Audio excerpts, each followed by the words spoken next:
I'm about to do a podcast. Okay, fine. We'll call us. This is 365 Sports, powered by Sikkim365.com. Welcome to the Triple Option. Here's your host, Paul Catalina. Welcome in, Paul Catalina, and guess who it is? Look who's back. Back again. Pierre's back. Tell a friend. Yeah, I just shadied that up right there for you. Yeah, we've missed you. We've got to see like little clips up of you like doing, like freezing up. But now you have commandeered your girlfriend's laptop while she is off flying the friendly skies. And, listen, I think as far as I'm concerned, this is your laptop now. Oh, well, yeah. Yeah. And apologies for everybody watching at home if I sound a little bit hollow. I'm not even prepared for the show because I've been spending the last half hour trying to figure out how IT people do this on a daily basis. And I've somehow, as you said, commandeered her MacBook, which I'm not an Apple person at all. I like in terms of computers. And so I don't know how to work them. They annoy me for some reason. I'm very old manish on many subjects, including Apple computers. And I didn't even prepare. I'm wearing a very basic Cove Point t-shirt for the show. All this time getting ready. So. No, hey, look, I'm happy. Look, I missed you. Emery missed you. Garrett missed you. I missed you guys. So I'm sure Jackie's not here yet, but Jack would miss you. He would miss you too. Everyone's. I'm sure that the chat who I'm not logged in to the chat yet, but this is exciting in a banner day. Anytime we get real realignment news, this does well for views. I'm not going to lie about it. We're going to lean in.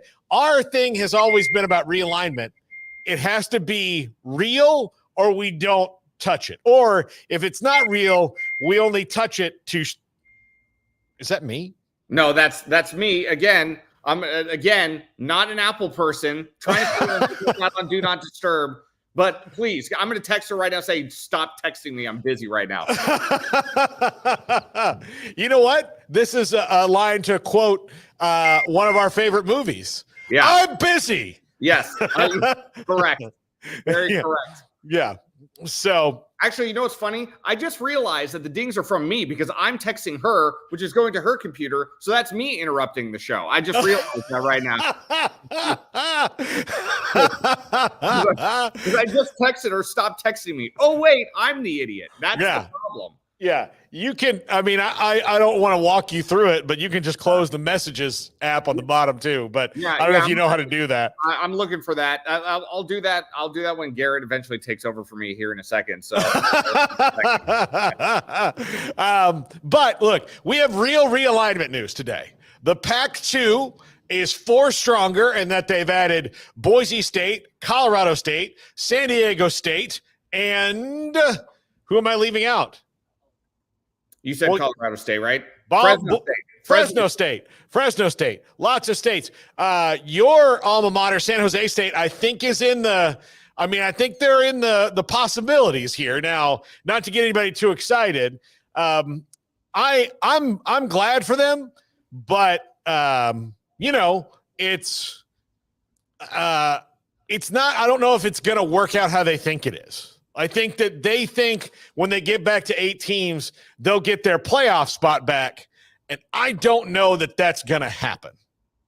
Yeah, I don't know if that's going to happen either. And I cannot take credit for this. If this does, it sounds like it is happening, at least with these 4 teams. Now, it's a done deal. Yeah, those 4 are done. The rest of the Mountain West crumbles, and then eventually, because we saw this happen not that long ago. I want to say about a decade ago, when it used to be the WAC, and the WAC kind of morphed itself. The Mountain West was already in existence, but the WAC, the Mountain West kind of absorbed the WAC, so to speak. And now, if it kind of goes back the other way, the name of the conference has to be WAC Pac, does it not? Yeah.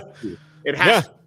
I think so. I think the WAC Pac would be good. The Pacs to be determined now, because they're going to be the Pac-6 until everything happens. Now, look, good for Oregon State and Washington State for making this happen. And we had heard, and I did have this like little thought in the back of my head about last week. There was some news that their scheduling alliance had kind of fallen apart.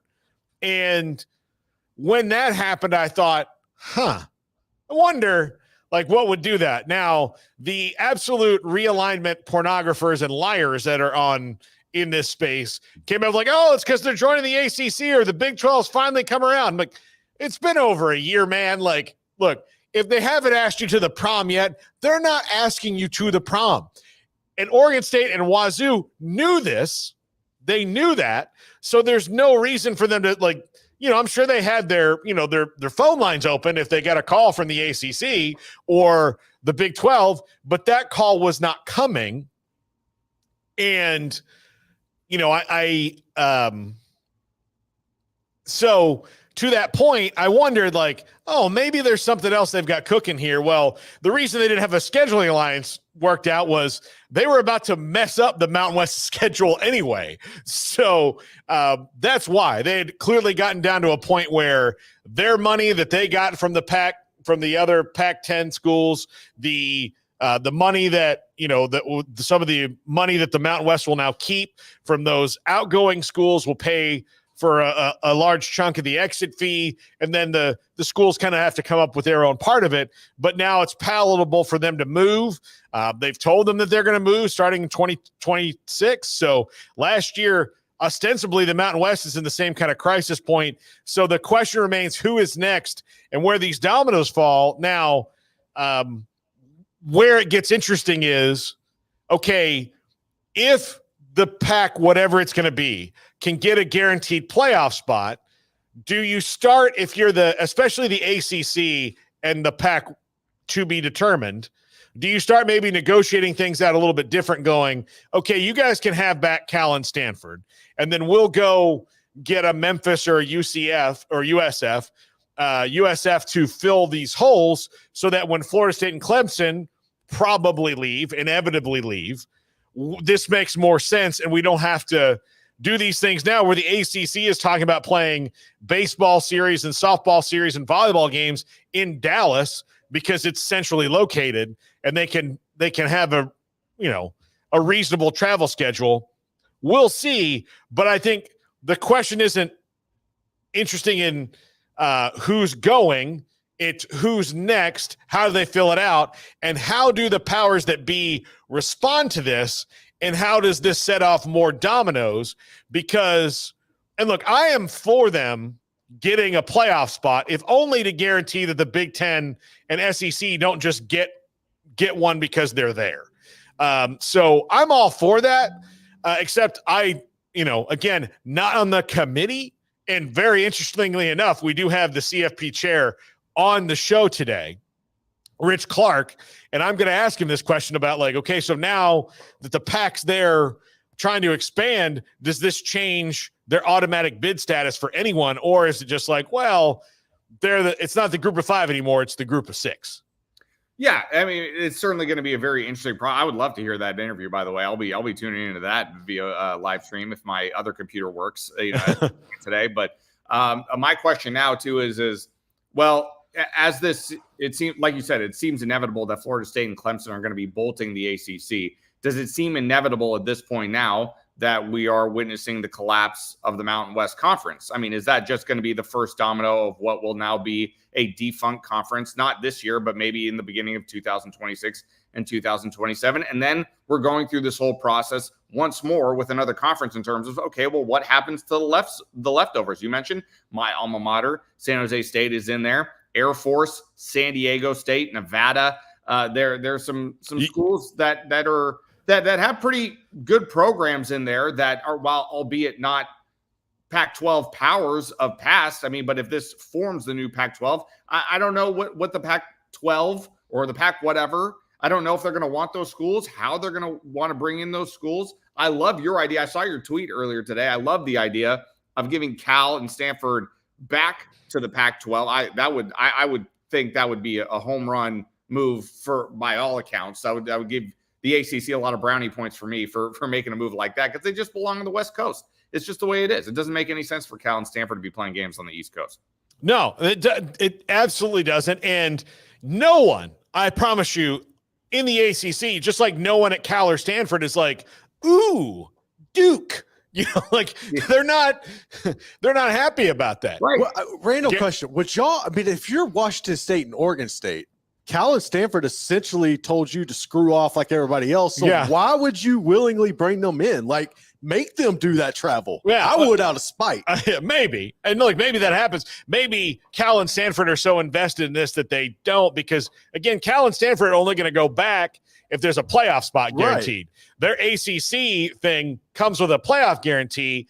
And, you know, if they win that conference they're getting in, there's no guarantee on this one yet. And again, that's going to be a huge thing to find out, is if the Pac gets back to the levels that they are allowed to have a playoff qualifier, are they still viewed as a powers conference or not?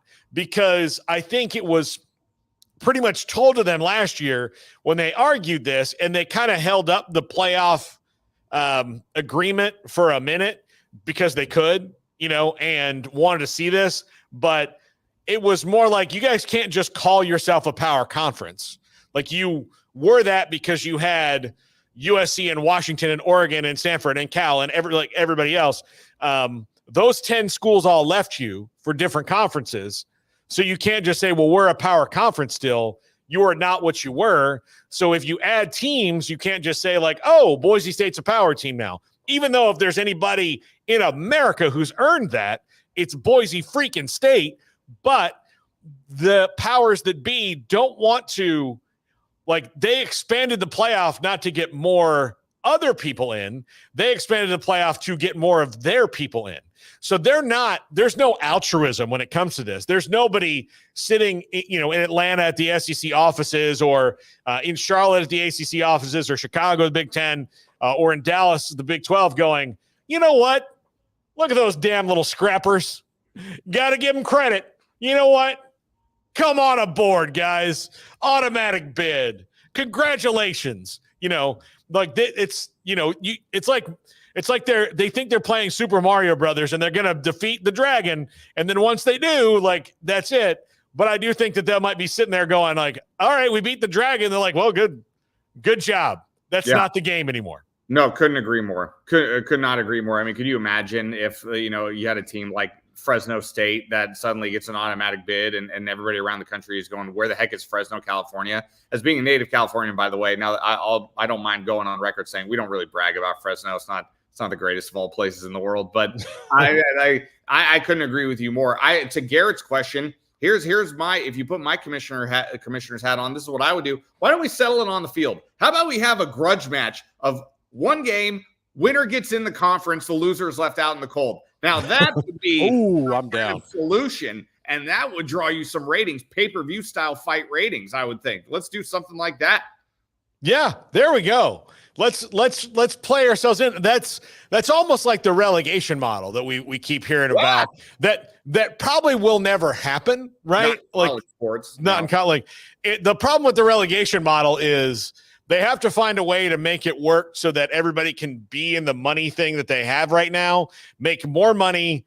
There's not any teams really in the power conferences at danger of being relegated, but you'd have to get everybody else to agree to moving up and down just because they want to be a part of it, you know? And that, to me, there's plenty of people who I think would agree to that, but I also think that there are like there's plenty of schools that were like, well, no, we left the Big 12 because we don't want to play those teams anymore. This probably means that we have to go back and do that, because it makes sense because they'd have to do things maybe more regionally.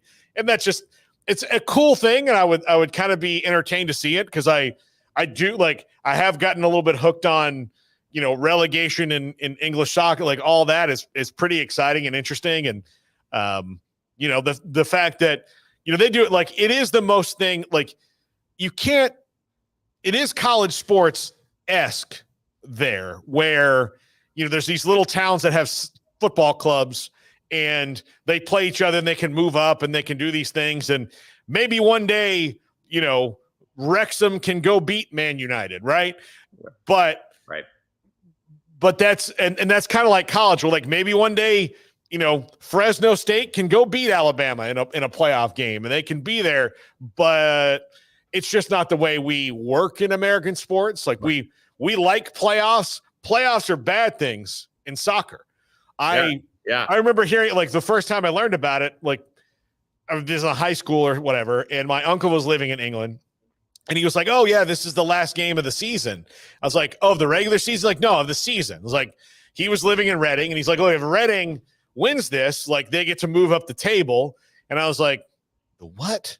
I was like, "Well, what happens in the playoffs?" And he's like, "Well, there's not playoffs." And I'm like, "What do you mean?" Yeah. What are you playing for then? What are you doing? It's like, no. Like I said, so the best team could be playing the worst team in the last game of the season. And if they score 2 goals, it doesn't matter what everybody else does. Pretty much. I'm like, I don't understand. It's like you and the Apple computer. I'm just like, wait a minute. Hold on. And you people used to run this country 250 years ago? The world. They ran the whole world. Yeah. Even better point.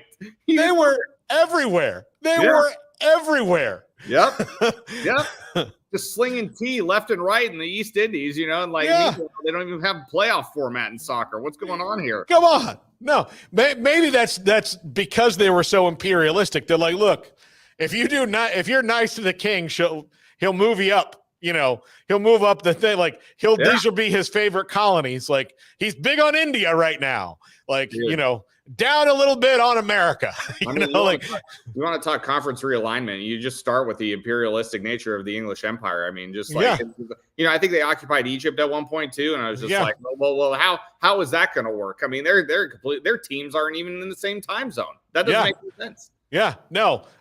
England had a run where they're like, you know what? Africa, that's ours now. Yeah. And then the people in Africa were like, no. And they're like, nah. Yeah. It's ours. Worked out great for everybody, I'm sure. Yeah. I like the simplicity of England, like England and Spain in the 1500s having like these like huge land grabs and ships and like, hey, why is this land yours? Oh, because our boat got here first and we put a flag there, so mine now. Correct. Like that is, I mean, that's not really like what'd you do? Like, oh, I didn't see anybody right when I got to this beach. So obviously there's nobody on it because they didn't come out and say hello. Or if they did, they're like, oh, look at these people. They don't have ships. They need us. I'm going to do that with you work for me now. I'm going to do that with our apartment complex pool here after I'm done with the show. I'm just going to get a makeshift flag and then I'm just going to plant it right in the middle. And this, I dare you. What are you going to do? Yeah. I own this now. Like, why? Well, there was no one here when I came down. Right. I'm going to be a squatter in the pool. Yeah. Just like, well, yeah, but like it's in a lease, whatever. No. I got here. There's nothing in the fine print. Show me where I can't do this. Here's the thing. You've got about 2 months from now where nobody's going to go down to that thing. Oh, God, 2 weeks. Yeah. And then you could do it then. Oh, just plant the flag. It'll be frozen in for months and months and months. And then eventually people will just capitulate to you because they're like, well, I guess it's Pierre territory now. I'll have to negotiate with him to get on.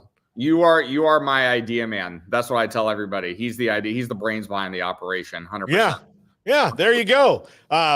I mean, I'm pretty sure that England, Spain, and anybody else who colonized anywhere, France, they probably pulled the same thing. We're like, hey, all these people are in their huts for the cold winter. We're just going to claim this. And then when they come out, they're like, hey, the hell? Yeah. And then they're going to be like, hey, you weren't out here. Like, yeah, it was freezing cold. Yeah. Would you be out here? You had to get off your ship. Right. That's an excellent point. Yeah. No, I do. I like making history jokes. I think it's going to be my next realm of improv and stand-up where we do. I've been trying to get my group, 3 guys and a beer. And I know it can be dorky to have an improv group, but I have one.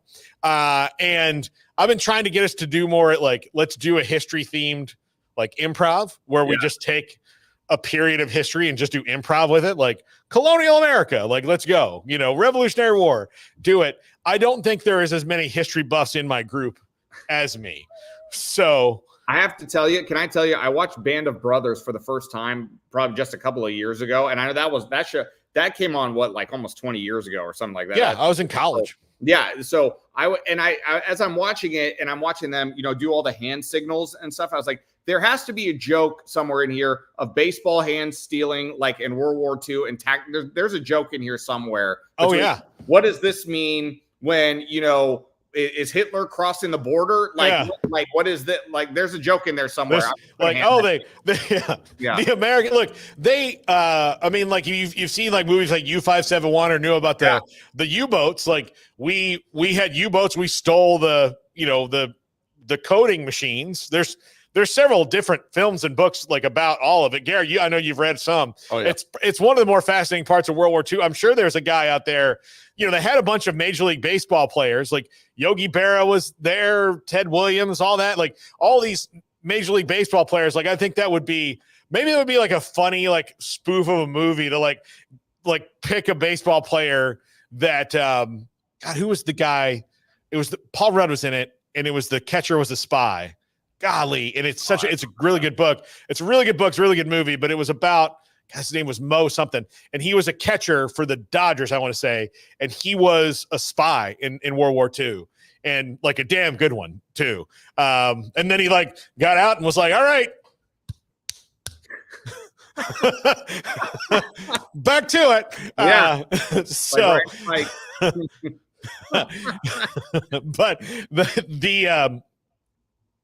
But yeah, having somebody like Yogi Berra who's oh, well, I can see he's stealing their signs. They're over there yeah. I got the indicator. All right, here they're gonna go. That's all I could think of when I was watching Band of Brothers. I was like, who's stealing second here? What's happening? I don't there's a joke in there somewhere. I knew you probably would know what to do with it. Yeah. Thank you. I appreciate it. Yeah. I'll give you an EP credit when we do it.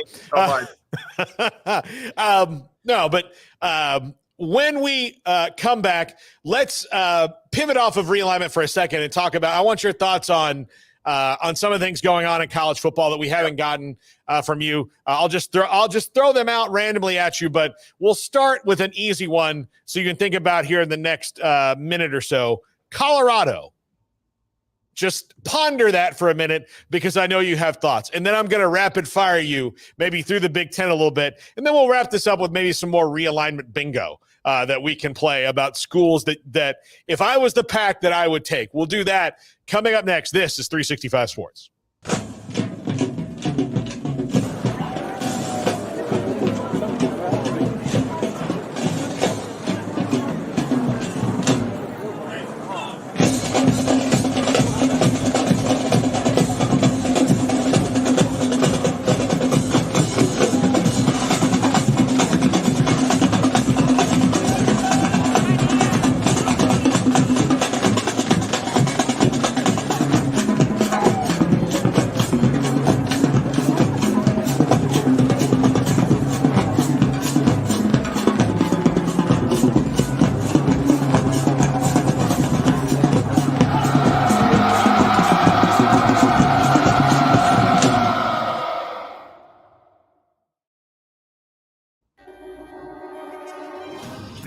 This is 365 Sports, powered by Sikkim365.com.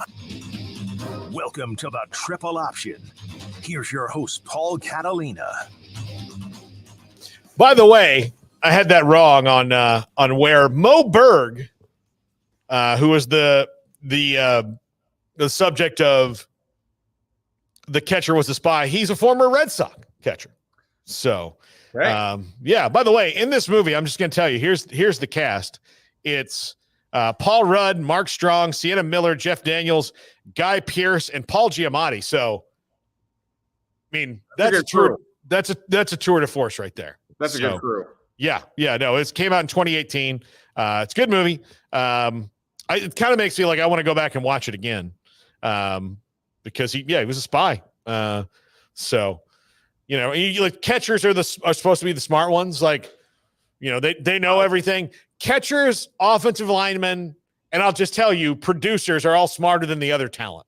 Yeah. Right. That like Pierre, you and I consider ourselves really smart guys, and I've had to produce and do this. So like we're smart guys, but do you ever feel dumber when you talk to production?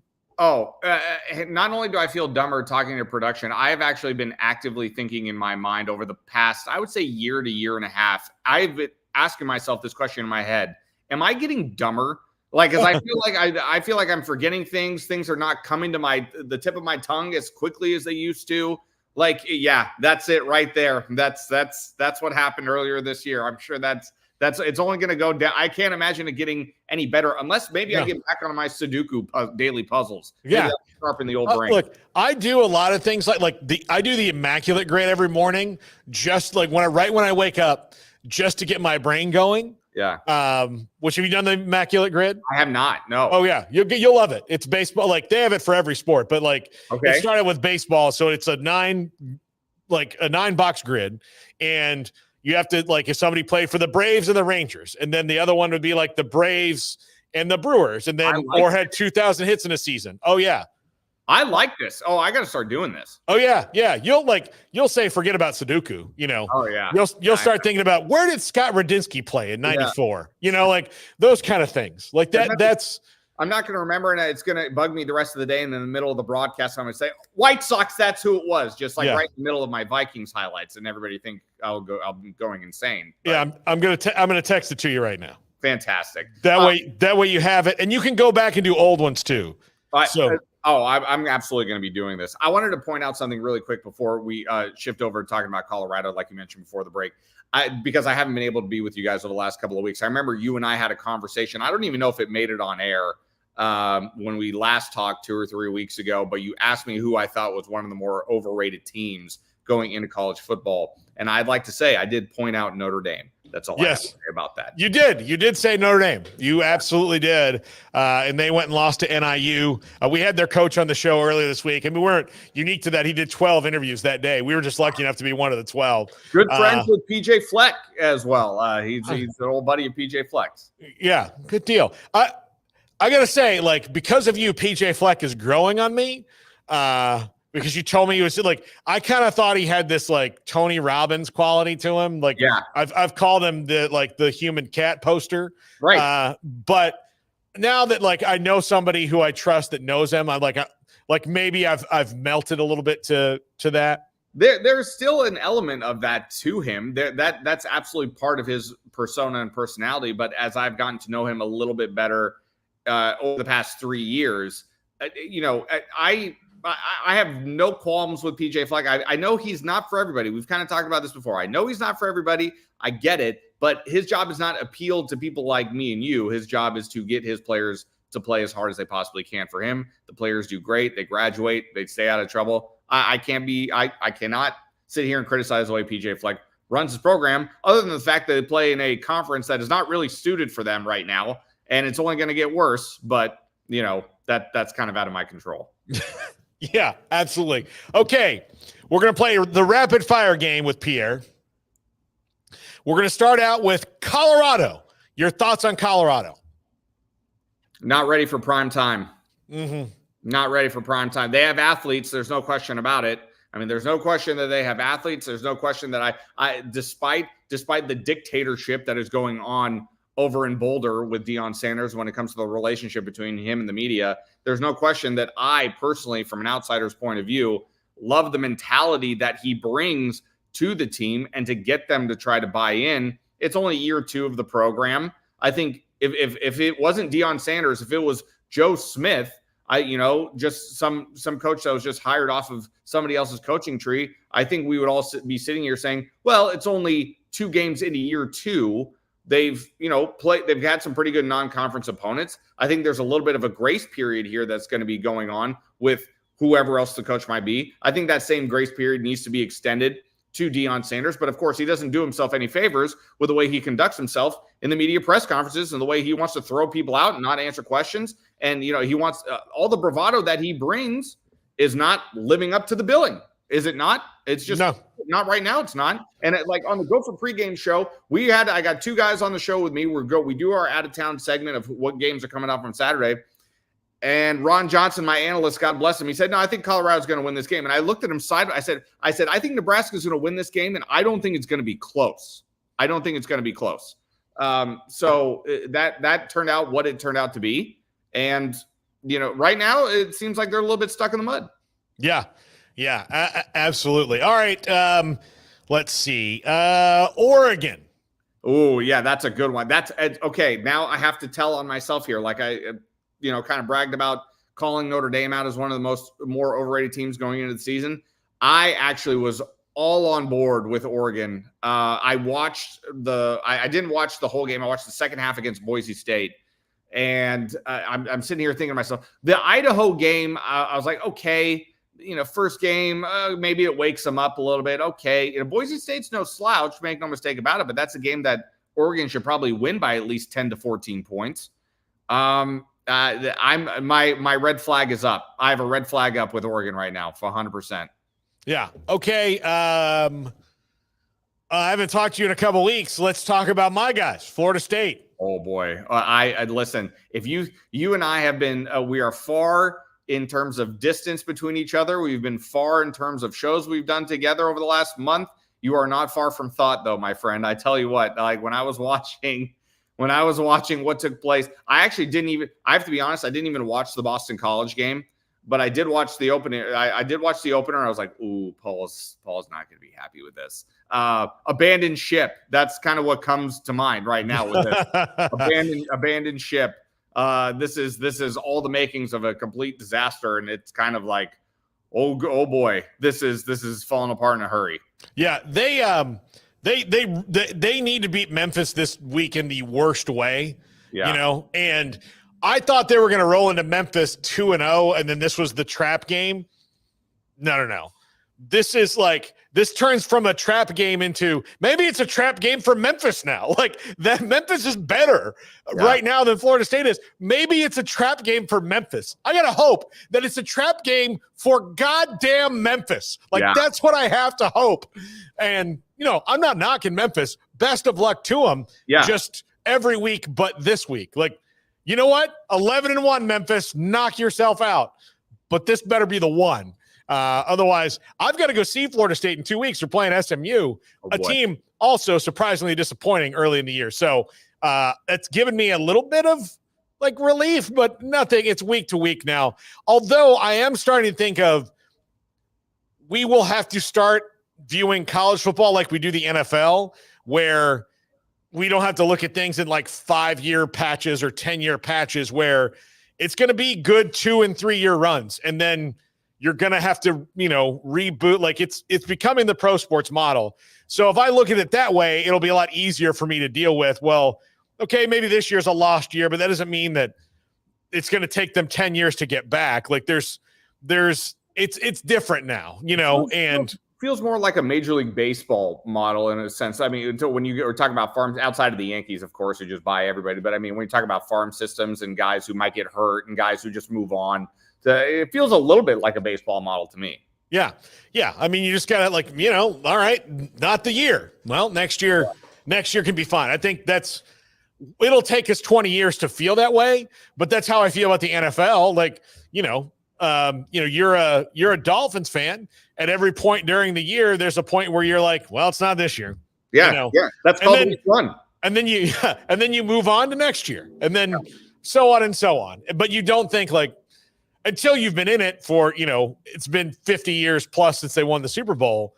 That's when it really starts to stink. But I'll leave that for another topic for another time. I don't know why they're favored in tonight's game, by the way. That makes absolutely no sense to me, but we don't have to spend too much time on that. Just absolutely absurd that they're favored in tonight's game. Is Achane going to play? It sounds like he's game time decision. It looks like he is. If you look at his Instagram, he looks like a guy who's going to play. So, so I think he's going to give it a go. But I think you better be ready for the Jalen Wright show, perhaps making his NFL debut. Well, I got by Christian McCaffrey last week, so yeah, I've been hurt. The 49ers should be investigated. I'm sorry. They should absolutely be investigated for that injury report. 100% they should. Yeah. I agree with you. That's some Belichick level stuff right there. 100%. 100%. Yeah. Okay. Let's see. Florida. While we'll stay in the Sunshine State, we'll talk about the Gators. Okay. I had two teams in mind that I thought you would throw at me, and that was not one of them. It's like I look at Florida and I'm doing this. I'm doing the emoji. Like what do you want me? What do you want me to do about this? Like what would you like me to do? Okay, let me ask you this: if you were Billy Napier, and you are very much on the cusp of getting fired, literally DJ Lagway he's at Mount Doom. I'm gonna get really nerdy reference here. He's at Mount Doom about to get shoved in the volcano. And DJ Lagway is this Samwise Gamgee who's just holding on to him, making sure he doesn't fall in with Gollum. Yeah. And I have a feeling he's going to say, but I'm so loyal to Graham Mertz. And he's been a leader on this team, and we shouldn't take this away from him. And football, like sports, are a meritocracy. Yeah. And sometimes that meritocracy comes from leadership. And most of the time, though, it comes from ability. And I think DJ Lagway has both, even though he's younger. And it's time to say Graham Mertz has never been the quarterback of a team that's won a bowl game. That's not like, that doesn't take away from his leadership or anything else. And like, he doesn't throw a lot of interceptions. He doesn't throw a lot of touchdowns either. Like, there comes a point where you have to say, you can lead from the back now and go.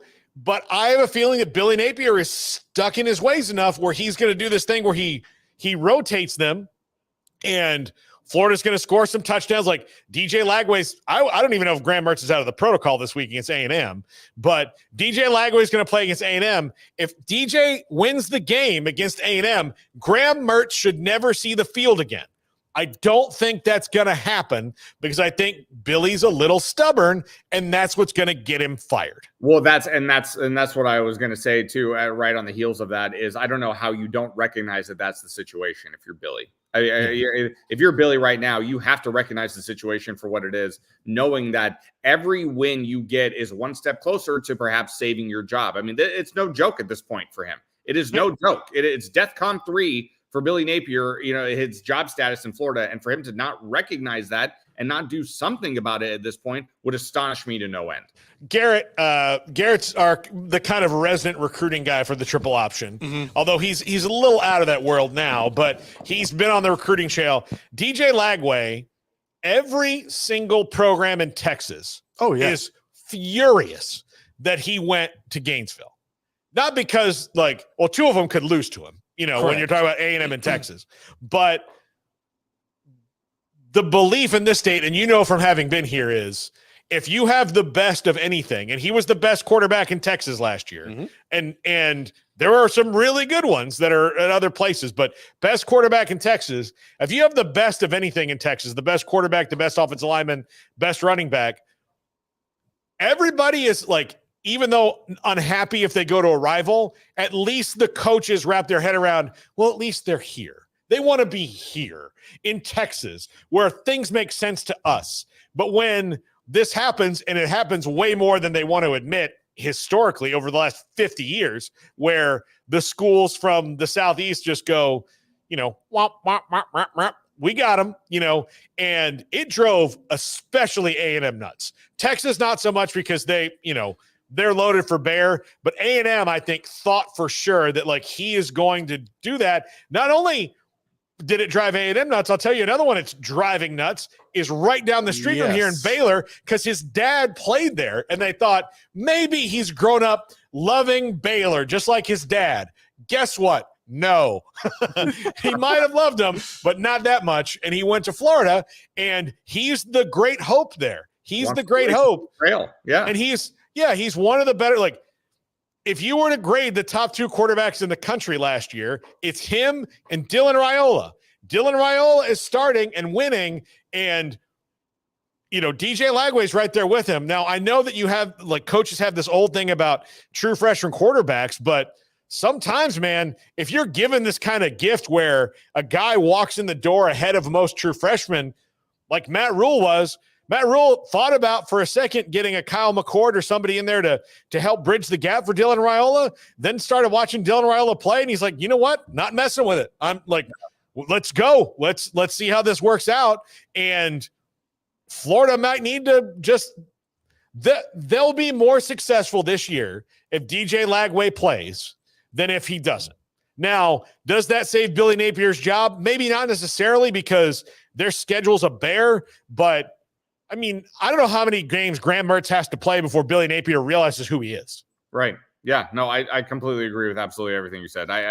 Again, it brings me back to, like, Billy Napier not being aware. It kind of feels like you realize what this is, right? You realize what's going on. And I have to imagine these type of conversations between him and the athletic director and the boosters and all that have to be going on, maybe not to a direct level of, like, hey, if you don't win, you're fired, like that direct, but, like, you should be able to read the room, right? I mean, you've been in this game long enough to understand the situation. And that's where my confusion comes from, because it feels like he doesn't understand the situation. Yeah, no, he clearly doesn't. Okay, what were the teams you thought I was going to ask you about? I had 3 in mind. Okay. The 3 was LSU, USC, and Miami. Okay, start with LSU and go through. Listen, I was fully prepared after LSU and USC played. I was fully prepared to come on this show and just completely gas up Garrett and talk about how great of a team LSU is. But my issue is, and I said it at the time, and I'm going to say it again now, Brian Kelly never seemed like the right fit for me. I'm not going to sit here and say he's a bad football coach, because I don't believe that. But in terms of the fit in personality, location, and mentality and style, I've never liked this marriage from day one. And it has never been more apparent to me that he is not the right man for this job. I'm just going to say it right now. I don't feel that Brian Kelly is the right man for this job. Jason Taylor's son, meanwhile, looks great out there on the field, though. Liking that. He looks good. But I actually, before I go on to the other teams, I want to give Garrett a moment to respond to this, please, because I have to know what he thinks. I absolutely hated the hire initially of Brian Kelly. I think that when you look at his tenure as a coach, whether it was with Cincinnati or Notre Dame, he was able to win a lot of games, and most of that was in the regular season. But once especially at Notre Dame, when he got into the big matchups in the big spotlight, he got out coached. And if you go and look at what happened with USC, that was one where in the second half, Lincoln Riley outcoached his ass. Straight up outcoached him. I think Denton Lynn did an excellent job of adjusting and saying, we're not going to let you beat us over the top. Everything's going to be underneath. The rushing attack was non-existent. LSU just didn't adapt. And when you look at the offensive line and you're expecting to, that was going to be your anchor, right? Like, you had the 2 people on the outside and Will Campbell and Emory Jones. And, like, it's just not mixing there. You're not able to get anything going. I'm with you. Brian Kelly's not that guy. It's a terrible fit, and it's got to stop. I think Garrett is spot on completely. Like, just, great. He said it perfectly. Great regular season coach, but in the big moment, where does Brian Kelly and his teams go? It hasn't really seemed to kind of really come to fruition for him.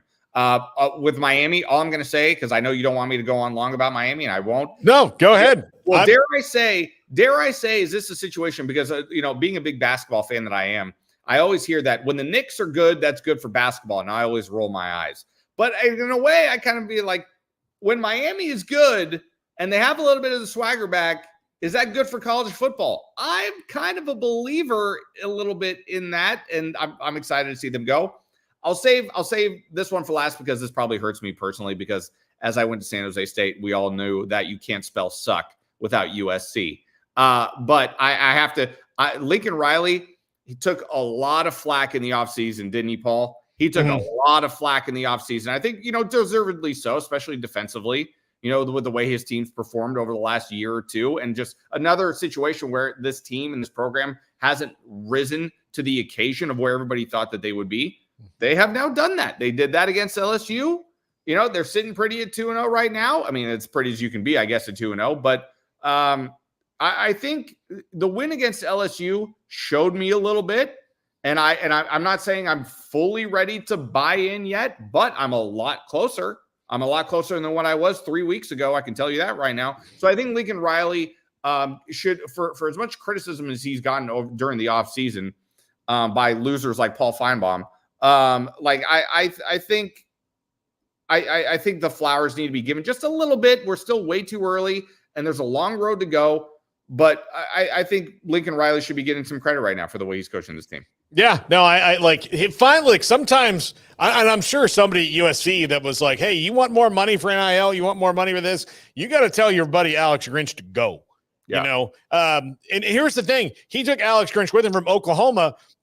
There was not one Oklahoma fan that's like, "Oh man." Like nobody. They were all like, "Oh, good." Like it sucks that Lincoln's leaving, but if this is the way we have to get rid of Alex Grinch, I guess that's that's at least a little sticker on your term paper, But going back to Miami, like again, I'm going to keep banging this drum because I believe it.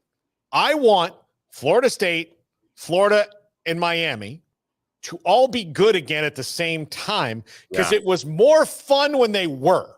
Like when you could bank on the fact that when FSU played either of those two teams, it was going to affect the national championship picture. It was so great. It was so great. And while I would rather and I'll say this, I've come to find out in my 40s that I would rather beat Clemson, Miami, and Florida than any three teams on the schedule. I would also rather lose to Clemson, Miami, and Florida than the three teams on the schedule. Garrett, I know that you hate losing to Alabama, but losing to Alabama is a lot easier to get over than losing to Kentucky. Oh, absolutely. So, right now, I'm like, if Florida State was 0-2 in the two games they play were Clemson and Miami, I'd be a like, little different. I'd be like, okay. I mean, that sucks. But if they're 0-2 and they lost to Georgia Tech, who no disrespect, and Boston College, no disrespect, it hurts me more because I'm like, well, if they can't beat those teams, then can they do anything against anybody who's any good? And is this a 6-6 team that's just going to get lucky on the bad teams that they play? That's where I feel. I would rather be 8-4 and lose, 3 games to the better teams. And then, okay, well, we're this behind and that behind. But when you lose to Boston College, it's like, and not only lose, but get manhandled by Boston College. You're like, well, how good are you at all? Yeah. And so that's why I think that if the state of Florida can get back to where it's dominating again, and it'd be great for our UCF people. I hope it's you guys too. I hope that, those schools are all really good and all affecting the playoff picture over and over and over again, because to me, it's more fun. Yeah. It would be the state of Texas has never experienced this. And I hope that they get to where A&M, Texas, Baylor, TCU, all these teams are really good at the same time, so that every game that's played between in-state rivals, it becomes this epic deal. And they've never really gotten to experience it the way that the teams in Florida did in the 80s and 90s and early 2000s, where, man, for 20 plus years, whenever those rivalries happened, it affected the whole thing. I would much rather be playing high-stakes poker than one of those weird new table games they've created where oh no, you have a bigger advantage. That's what it feels like when you're not. So I'm fine with Miami and Florida being good again. Not that I don't enjoy when they lose. I do. It's a weird thing, but if we're all going to be good, let's all be good, damn it. Let's go do it. It makes the wins that much sweeter. I mean, like you said, when the stakes are risen, it makes it that much sweeter, and that's what you want. You want to beat your rival at their best. You want it to matter, and I couldn't agree more. Yeah, absolutely. All right, let's take a break, and then we're going to rapid fire. Let's ping pong back some names for the Pac-12 to get to their 8, eventually 10, and probably look. If they want to be as big as everybody else, then they've got to go get 10 more teams. I don't know if they'll get to that point or if they have that kind of money, but there's going to be TV money available for them because they own the West Coast. So we'll see. That's next. This is 365 Sports.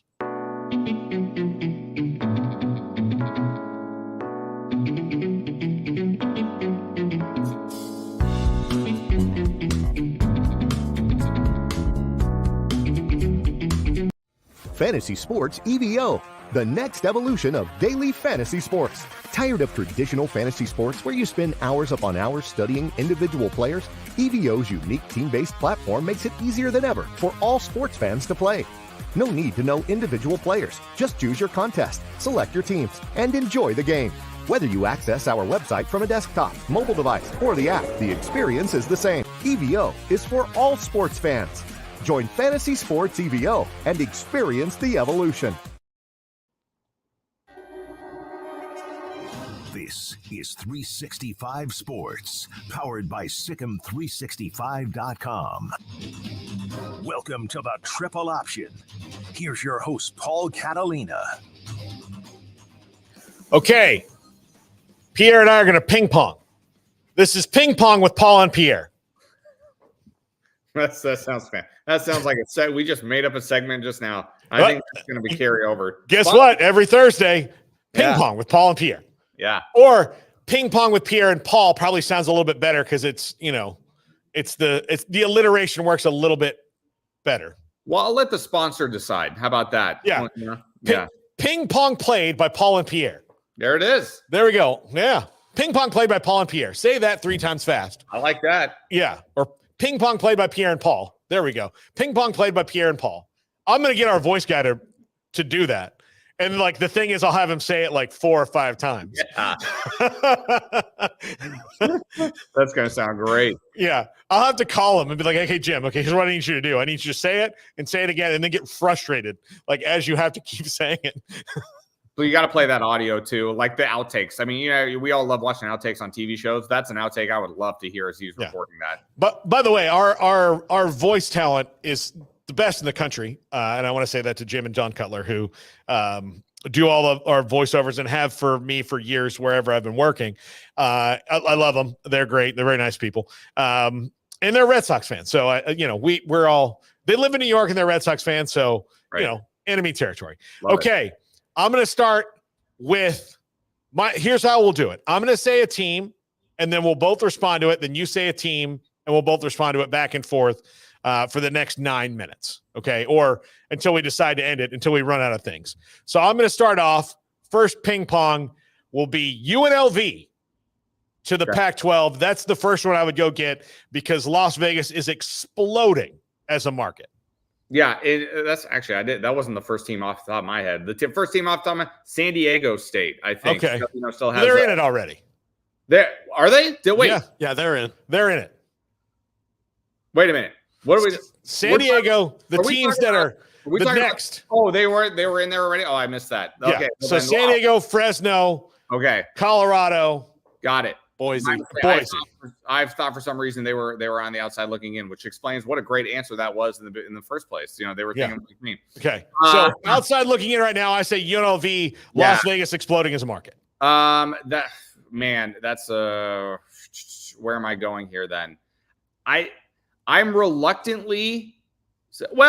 I don't think Nevada would be a bad.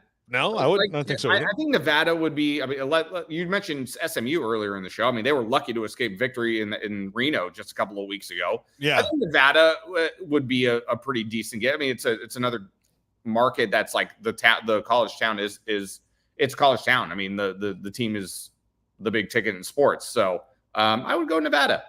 Okay, I will throw out your alma mater, San Jose State, who desperately needs a cash infusion, as you know. We had Brent Brennan. We've had Brent Brennan on the show a couple times, but I remember the first time we had him on, I asked how much better of a coach did you have to be when you had the lack of resources, and he gave us a great answer about it makes you learn things that you never thought you learned before, and so it gave him strength. I would like for Ken Niumatalolo, who's the coach there now, not to have these problems where he can just say, yeah. You know what? Let's get new weights. Where right now San Jose State's like new weights. Like, all right, here's what we're gonna do. We're gonna Rocky for this. We're gonna get you some really heavy logs and maybe some paint cans with cement in it, and a nice good stick. And there you go. Listen, it has just been such an uphill battle, even though the program has been consistently compared to the previous 25 years, with the exception of the Dick Tomey years, the program has been pretty good the last handful of years. They're making bowl games. They're not winning bowl games, but I mean, they're bowl eligible in consistent years, which is a lot more than what I can say when I was there.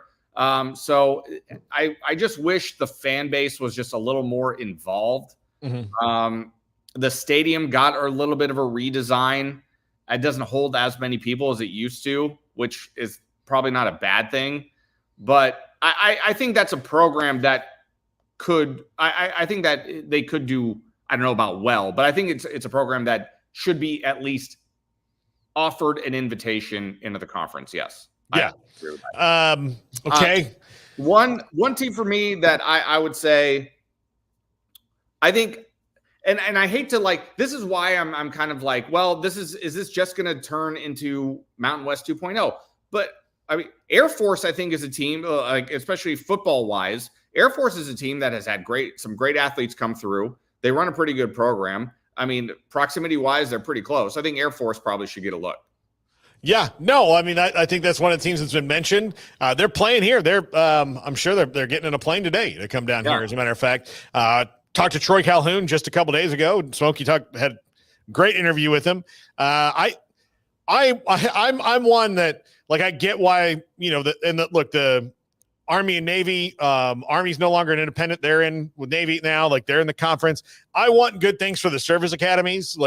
So if there's more games on TV where you can see Air Force, there's more games on TV where you can see Army and Navy, and those things get better, I'm all for that. So yeah, and Air Force is consistently pretty good. I think they're going to be in a bit of a down year this year because they lost 10 starters on offense, and look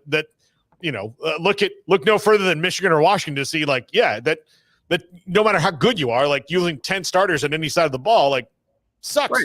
Right. So but yeah, I would love to see Air Force. I would love to see Air Force. All right, I'm going to throw this one at you, and this is the furthest east I'm going to go.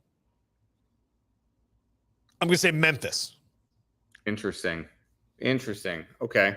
Now, I think that the ACC should take Memphis once Florida State and Clemson leave. I don't know if they're that smart because that's a market that gets them into Tennessee in the second biggest market in Tennessee. It gets them into FedEx and all that. But I do think that the Pac, whatever they are, will see that FedEx money and go, hey, if we get more TV money, then that's better. And they'll go get that. But we'll see. I honestly think Memphis is a great choice for them. I had one team in mind, a little bit of a, I don't even know how to describe it, but yeah, in terms of going east, the farthest east I was going to go, I wasn't going to say Hawaii just because of proximity, because I don't know if I would extend the invite. That's not really proximity though. It's a 5-hour flight for everybody, even the closest that are. Yeah. Correct. Absolutely correct. What about UTEP? UTEP, no. I would say UTSA or Texas State. Both of those two first. Would go before. I would actually, that's even better. I like UTSA better.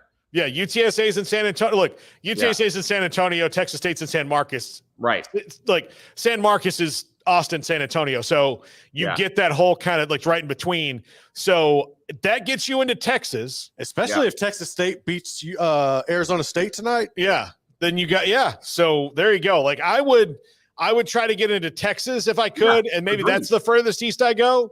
But if I could get Texas State and UTSA, and then I have 2 Texas teams in the conference, and I can guarantee everybody at least one game in Texas every year where you can go and recruit.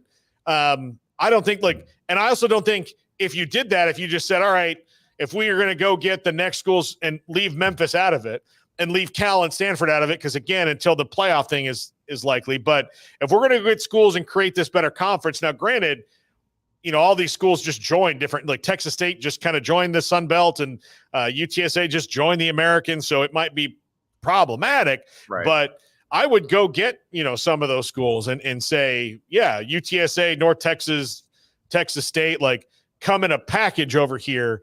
And if they do get that, if they do somehow pull off this guaranteed playoff spot, they're going to have more teams than they realize coming to go get them.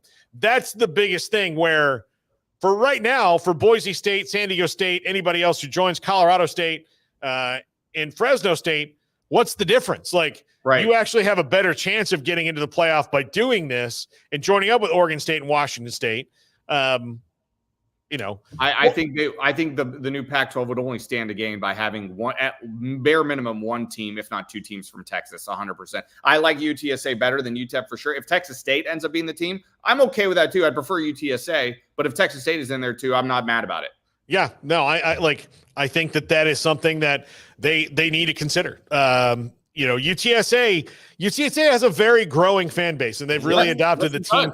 100%. They've adopted the team. Like, if you want to talk about sports fans, look, here's who sports fans in San Antonio love unconditionally. They love the Spurs. They love the Cowboys. They love UTSA.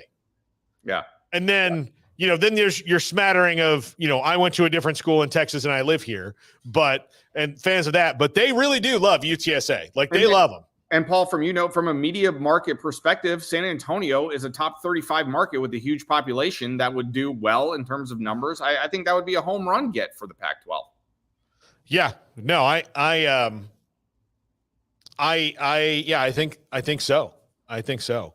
I'm trying to think, is there anybody else we need to get to? Well, no, it's 2:00, so we can't. Save it for next time. We have it. Well, Pierre, it's great to see you again. Get your computer fixed or just steal your girlfriend's. We have two solutions now. At least that's better than none. Yeah. Here's the thing. If you can use hers to get your microphone back, you're going to need a thing called a dongle. Okay. I know it's going to you're going to go ask at the Best Buy, I need a dongle for an Apple. And you're going to think this guy's going to laugh at me because he thinks I'm saying something gross, but no, he'll know. I think I might be able to steal one from the office too. We'll see. Yeah, just ask the smart guys at your office, the production guys, who look at I'll tell you this real quick. We had to do our pregame show at Channel 10 this week because we had no electricity in this building. Oh wow! So getting to go work play in a playground that you get to play in where there's IFBs and all these things that we don't have was awesome for us. I'm just looking at okay, I want this, I want that, I want that. Dollars. Okay. Yes, well, no, okay, fine. Garrett doesn't work here anymore. No. But we'll give up a person for this technology. But they I'm trying to think here. But we had all that, but I saw the guys were very nice, but you see the disdain on their face for on-air talent when we have problems. They had to fix Craig's mic 2 times. And while they were all too happy to do it, I could just see this is your fault. These talent idiots, these stupid people who don't know how the things work. It happens to me here all the time. And I used to be on the other side of it. And now I'm here and I'm look, once you get to be the talent, you don't have to think. Right. Correct. That's the reward. Why do you think I've gotten into this business in the first place? Yeah. Listen, you clip a thing on me and turn it on. Yeah. That's what we'll do. Yeah. And they don't like that arrangement. No, they don't. They don't. And yeah. No, they don't. They don't one bit. Not one bit. And I respect they don't like it because I get it. I get it. But I'm not going back. Yeah. Look, if this was the Hunger Games, I'd be one of the people watching you fight. Yes. But no better place to be. I'm not going to just jump in. Yeah. I may not morally feel good about it, but I'm not going to go jump in. No. You're not going to volunteer as tribute. I can tell you that. Nope. Absolutely not. No. You're on your own, J-Law. At least you're hot. Yeah. Fair. All right, Pierre, we'll see you next week. Thanks, guys. Good to be back. All right, loaded up show today. Rich Clark from the CFP, possibly Jeremiah Dickey from Boise State, possibly. Not to mention Sam Kahn, Max Olson, and a cast of thousands. See you in less than an hour, everybody.